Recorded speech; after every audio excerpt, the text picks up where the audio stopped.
President Trump has said in the past, 52, it's up to the president. 52. He's the president. No. He said that in the past. He said you have to be a leader. The president has to lead. You have to get people into a room. You have to get a deal. When's he going to do that? You know, guys, I think it's pretty safe to say at this point that Scott Bessent might just be settling into his role in the most corrupt administration that our country has ever seen. Now, some people used to say that Scott Bessent was one of the more level-headed ones or one of the more reasonable ones. But the more time goes on, the more I'm convinced that he's just becoming more and more drunk on the power that he has been given. Not only is he running around giving interviews talking about how he is going to use his agency to go after Trump's perceived enemies, but he's also one of the ones being sent out to do these Sunday shows to run cover for the memory patient in the White House. And it's pretty baffling to me that we have one of the more intelligent individuals from this administration going out there to run cover for some of the most insane shit that you could imagine. I mean, just get a load of how he answers this question about why Donald Trump ended negotiations with our good friends Canada. If you guys do appreciate my work and want to support the show, please do remember to subscribe.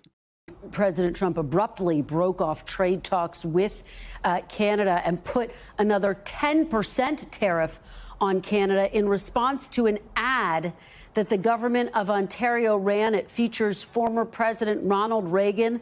Why is the president setting trade policy based on a television ad he doesn't like?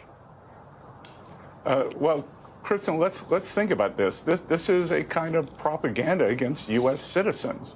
You know, it's psyops. Why would the government of Ontario? I'm told that they have spent or were planning to spend up to $75 million on these ads to come across the U.S. border. So what was the purpose of that other than to sway public opinion? And, you know, it's some kind of propaganda that the premier of Ontario unilaterally launched. Will the 10% tariffs apply to all Canadian goods, Mr. Secretary?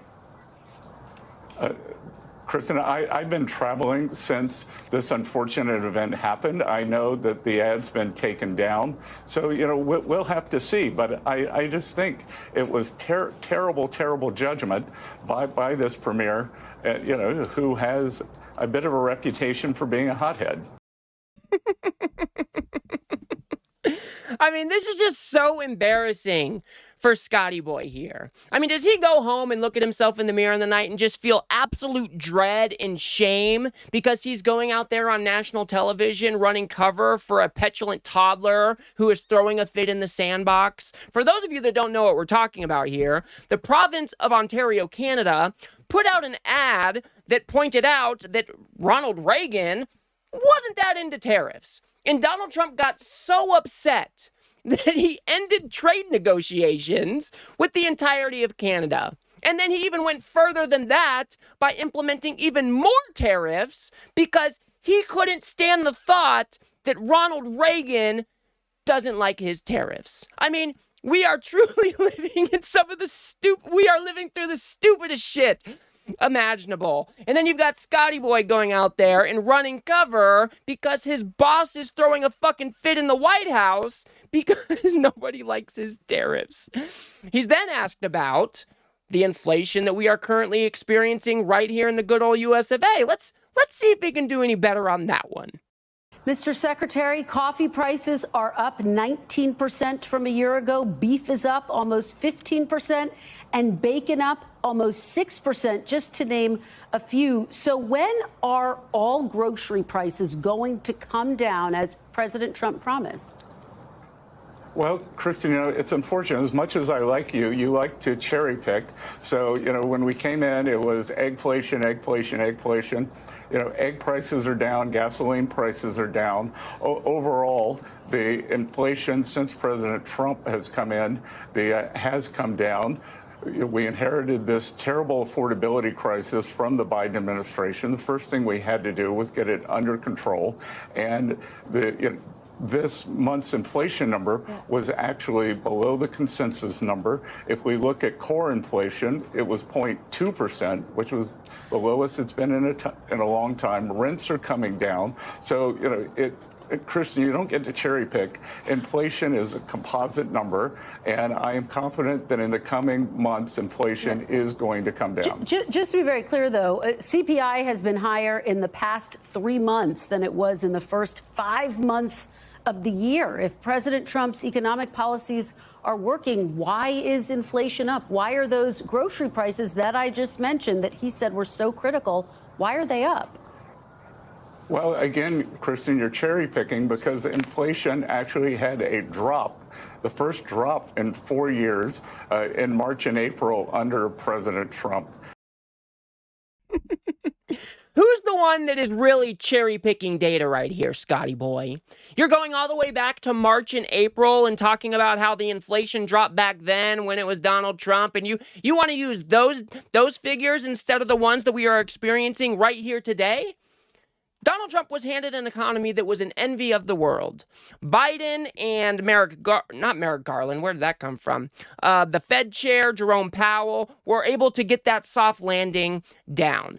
Yes, inflation went up during COVID, but I think when he handed it over to Trump, it was at, 2.7 or 2.9%? And sure, it may have continued down a little bit, but since Donald Trump has implemented his tariffs and they have started to bleed through to the American consumer, now over the past, 3 or 4 months, we have seen inflation starting to tick back up. And Scott Bessent has no answer for the actual question at hand here. Instead, he is the one who is jumping back to this data that looks favorable to Donald Trump instead of dealing with the facts on the ground and how the American people are buying even more hamburger helper because they are trying to find new ways to stretch their dollar. Scott Bessent is not answering the question here. Prices all over our economy are going up, and he is the one who is cherry picking the 1, 2, or 3 items here and there that are actually going down. Everybody who is out there going to the grocery store can see that grocery prices are still on the rise because Donald Trump has no idea what the fuck he is doing. Then he is asked about why we, as Americans, while our government is shut down, is bailing out Argentina to the tune of $40 billion.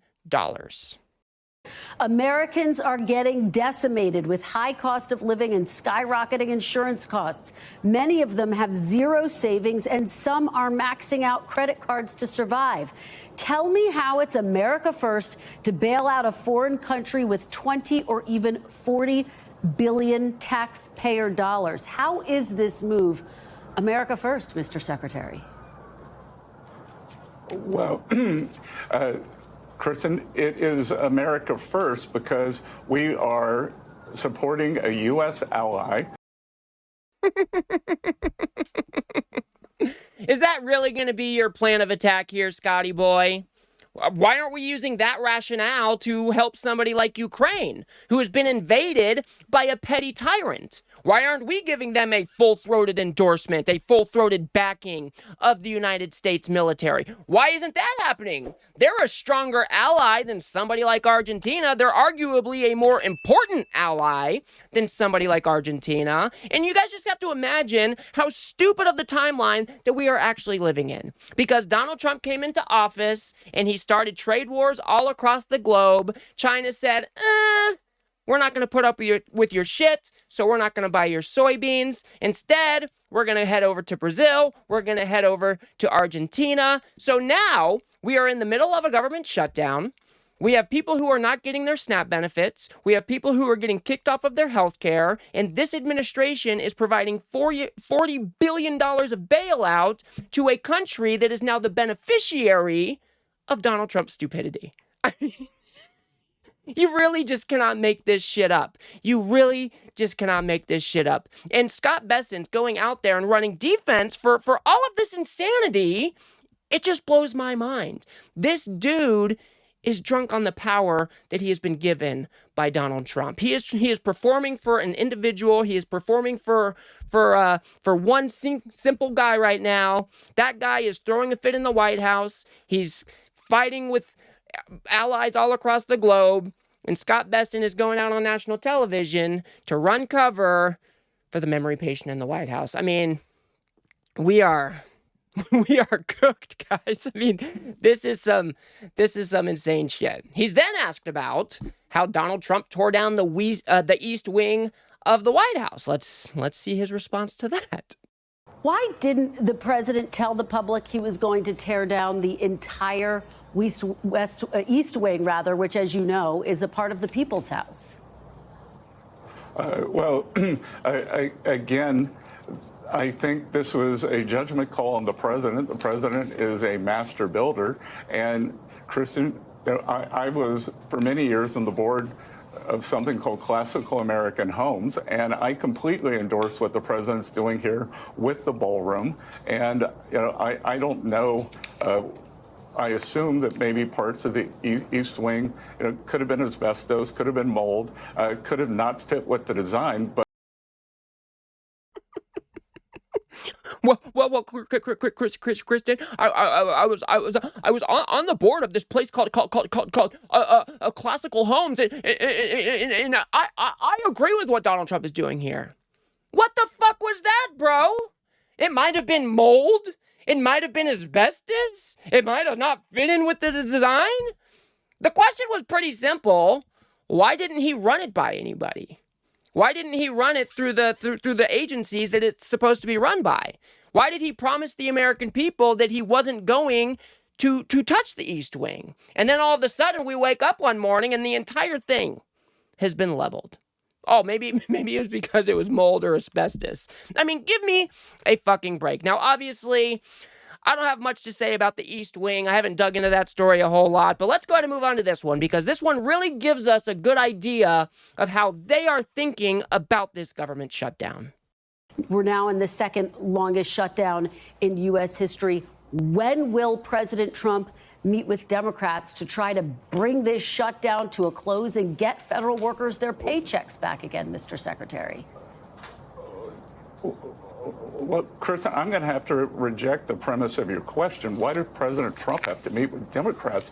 Democrats just need to go into the Senate and vote to end the shutdown. But look at the President numbers. Trump has said in the past, 52, it's up to the president. 52, He's the president. No. No, he said that in the past. He said you have to be a leader. The president has to lead. You have to get people into a room. You have to get a deal. When's he going to do that? Well, he is leading, and there's no deal to do with Chuck Schumer.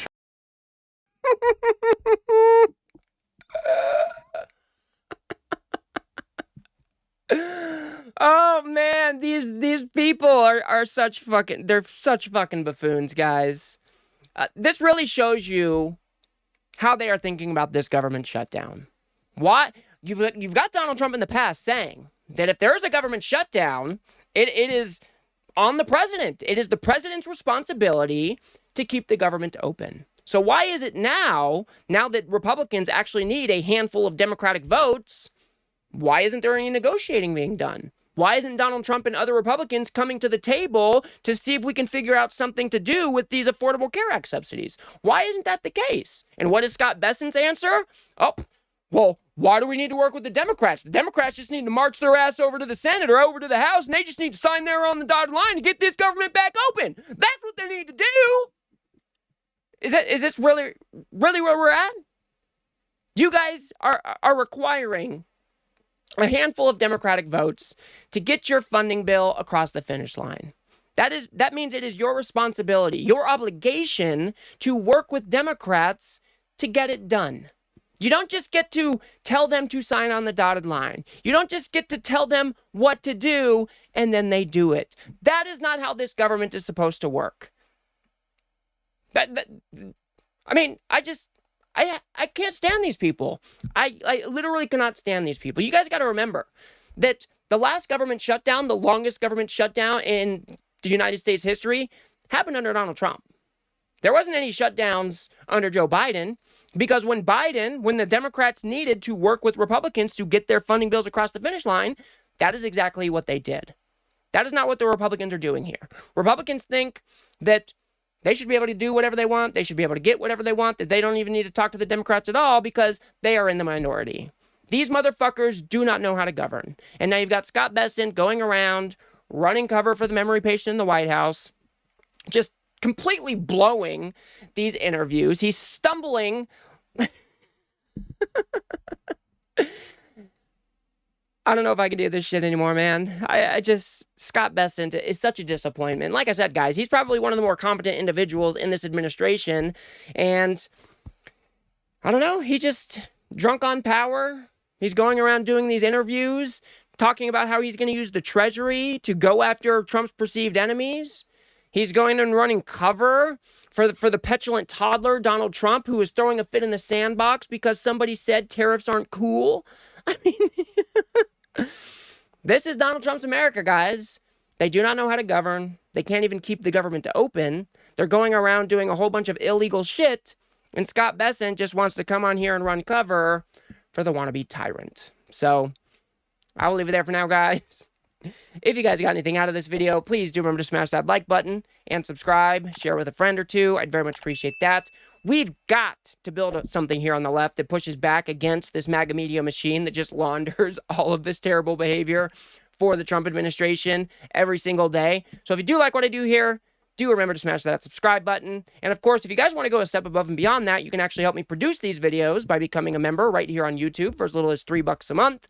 Or you can head over to politiscape.substack.com where you can have my content delivered directly to your inbox every single day without the doom scrolling, without the algorithms. And the cool part about Substack is I own the data over there. So if Donald Trump decides he wants to start coming after these platforms, at least I will have a way to reach you over there. So signing up over on Substack is a huge win for me, guys. So I'd really very much appreciate that. And until next one, guys, everybody keep your chins up.